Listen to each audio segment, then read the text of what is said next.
건설 현장에서 숨지는 근로자의 절반 이상이 가설 구조물 사고로 발생하고 있습니다. 그런데 관리 감독을 해야 할 노동청이 현장에 사용된 부품이 기준에 미달된 사실을 알고도 묵인했던 것으로 확인됐습니다. 윤영균 기자가 보도합니다.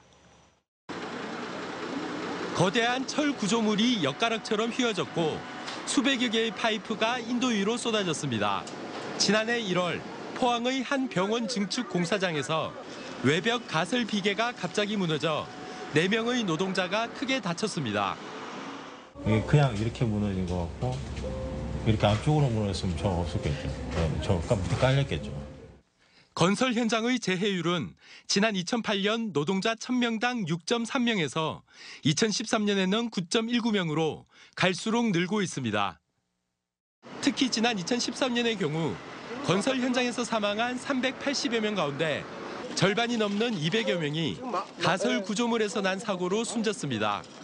감사원이 최근 가설 비계에 사용되는 전체 쇠파이프를 조사한 결과 절반 이상이 인장 강도와 두께 등 안전 기준에 미치지 못한 것으로 나타났습니다.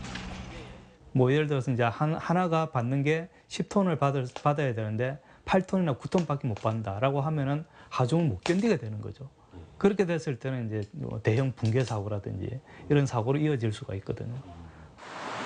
문제는 이를 관리 감독해야 할 노동청에서 이를 알고도 묵인해줬다는 점입니다.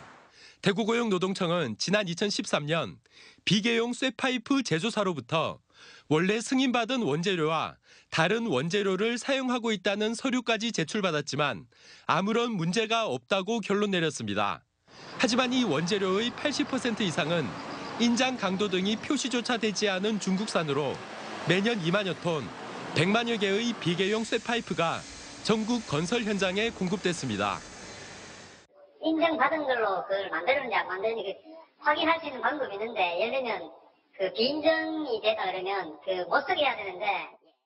감사원은 대구고용노동청 담당 공무원 2명을 징계 처분하라고 고용노동부에 통보했습니다. MBC 뉴스 윤영균입니다.